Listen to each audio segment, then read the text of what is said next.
What is going on, y'all? Music Man Aaron coming at you with a version of The Way You Make Me Feel. First and foremost, this entire way I'm playing it is all Adam Rafferty's ideas. Check him out. Incredible, incredible fingerstyle guitarist. Check out his page. Watching his video of him doing this, I mean, I'll never be able to play it as well as he does if I play the rest of my life.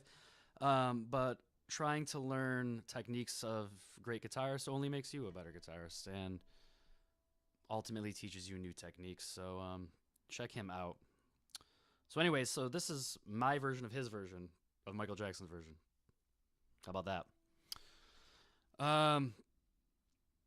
So you don't have to play it. There's a lot of like little things just thrown in to spice it up. But I'm going to try to strip it down, and then you can kind of pick and choose what you want to add to it. So we'll kind of just talk about the chords and whatnot. This entire song is very based in just kind of E and D. You could hypothetically play those two chords, and it'd be fine. I just, might get a little boring and try to find a way to spice it up. So you have your D chord here, which is this shape, technically speaking. A whole step up is your E. That same shape, it's that C shape with the bar on the 4th fret. I'm just minimizing it into this, or he was, and I'm stealing his idea.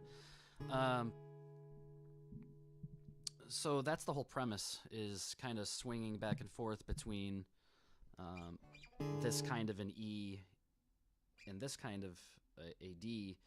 One difference being I'm going to use that low E bass note to go with when I'm playing the E in the 4th fret position. So, and then when you slide to the 2nd, then you could use, use your D bass note.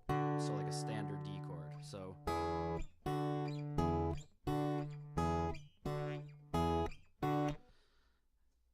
you might not get it that consistently every single time, and that's cool, but throw around that little idea. It gives the song a little more of a rolling feel to it, which is cool. So I'll just play through it and kind of show you that real quick.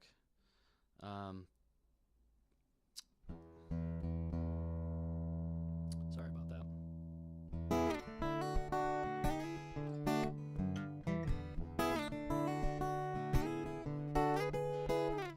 So you can see that there's that sliding between the E and the D chord. And you're using like this little hammer-on, basically just using little tiny things that you can do finger picking style. That little riff, that bass note in between, slide your low E from the 2nd fret to the 3rd fret, and then pluck the D string on the 2nd fret, which is a E.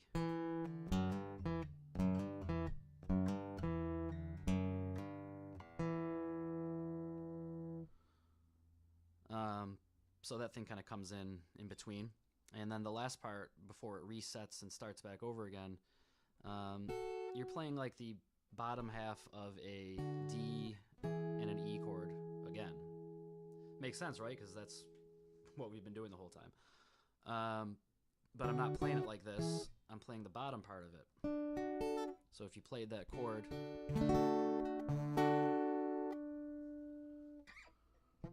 oh shit.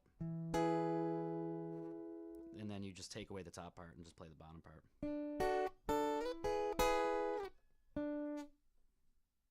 Get that finger out of the way.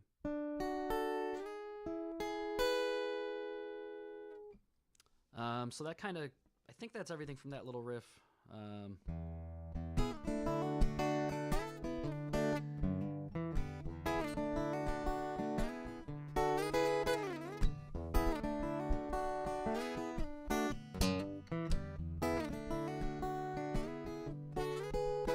So then that leads us into the next part, which would be like lyrically, shit, I don't know. You don't want me singing, trust me.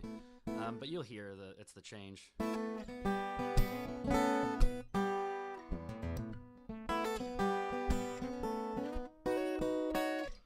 So for this part, we are playing essentially kind of like an E and a G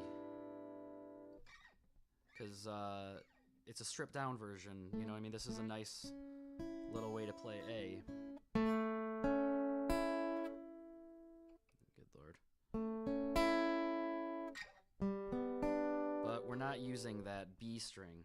We're leaving this one open, and we're going to use our pointing finger to hit the next string down or up, however you look at it. So now we're on the high E. So we have that shape, but we're skipping this one, going down here. And then you can kind of hammer it on. So we'll be... I'm using the low, or the switching between the A and the next string down for my bass notes. To be honest, I'm not 100% sure exactly what I'm doing. I'm just kind of letting my thumb do whatever. But it seems to work. So I guess let your thumb do whatever. But good Lord.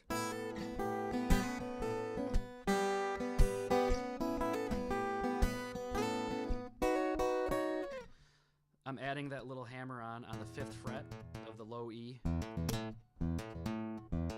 So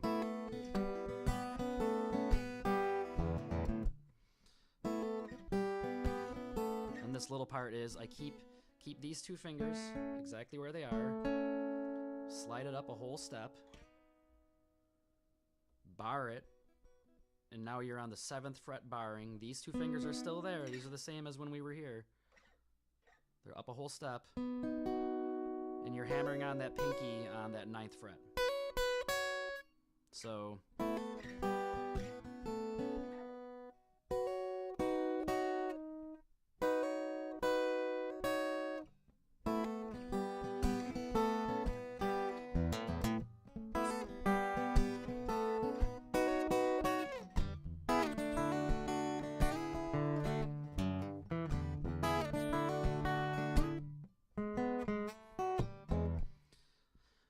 that just basically leaves the chorus.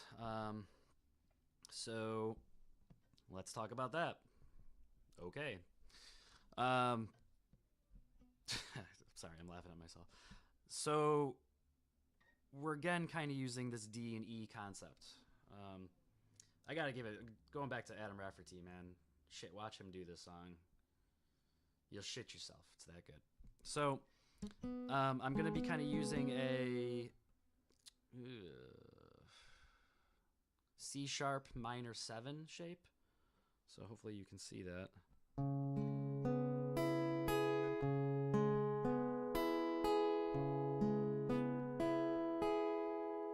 And I'm going to use this note, D string, 6th fret. That's the bass, kind of like the, almost a little bass note on that chord. And I'm going to slide it up a half step. And that just buys you a little time to, because it has like this flow to it. So you got to buy a little time before you get to that E. You don't want to go too soon or too late or whatever. So, and that is the same fret, 7th fret, but this time it's on the B string. So.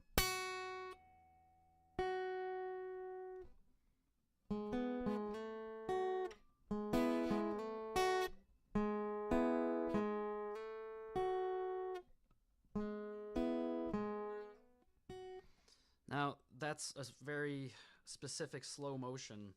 Sometimes when you're jamming a little bit, for me at least, I would almost rather play something a little bit quicker so that I don't lose like my momentum trying to keep rhythm, especially if you're playing by yourself. So as opposed to just doing the, I might at least try, I mean, I don't know if I'm going to do it every time, but I would try to be more like, shit.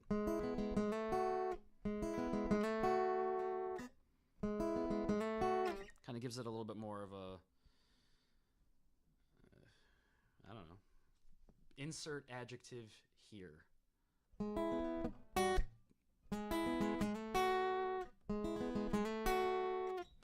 So from that little thing, you go to an E chord. And then to get that,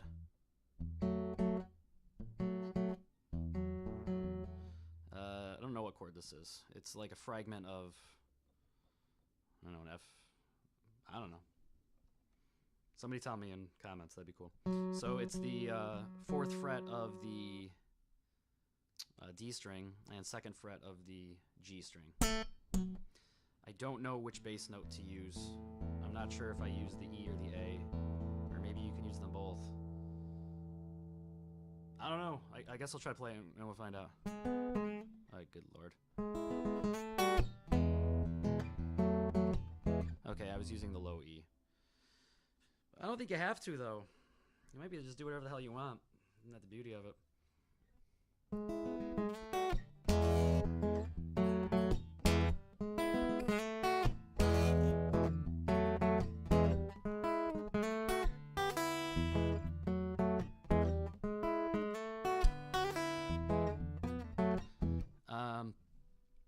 That little addity.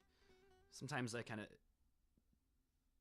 Adam, the dude who I'm stealing these ideas from, I've said it like 1,000 times, has this cool way of mimicking the vocals while keeping that badass rhythm going. And it kind of like, that kind of, if you throw it in at the right lyric, it kind of adds a little bit to it. By no means necessary, but it just sounds cool. So that same thing. So 2nd, 3rd, 2nd, off. 2nd, 3rd, 2nd, off. Dun, dun, dun, dun. Like the beginning of a horrifically played horror movie. Bad jokes for 100. So, but if you do it fast.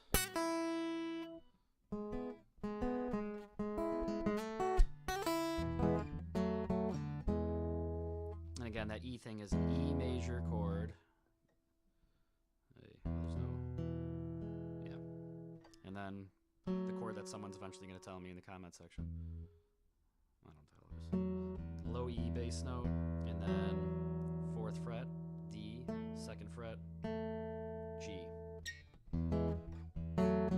I think that's... Oh, shit, there's that little part in the beginning. That is also... Hey, guess what? It's a D and an E. Wow. My mind is blown. There's your D. There's your E. Again, this is the same. We're stealing from this shape. You know, I'm guessing if you're trying to learn this, then you are familiar with how to voice these chords all over the place. So this is the same thing as the D. You can play your D chord like this if you so choose, because then what becomes the bass note? There's your root. 5th fret on the A is a D note, so, and then there's your D note. 3rd fret on the B, so, oh hey, check it out, I got a D chord. But we're just gonna keep these 3 instead. And you can see how those are all part of that sequence. I'm just fretting those 3. 4th fret, D string, 2nd fret G string, 3rd fret B string, and then use your low E bass note in some kind of pattern that somehow mimics whatever the hell's going on at the beginning of that song. Okay.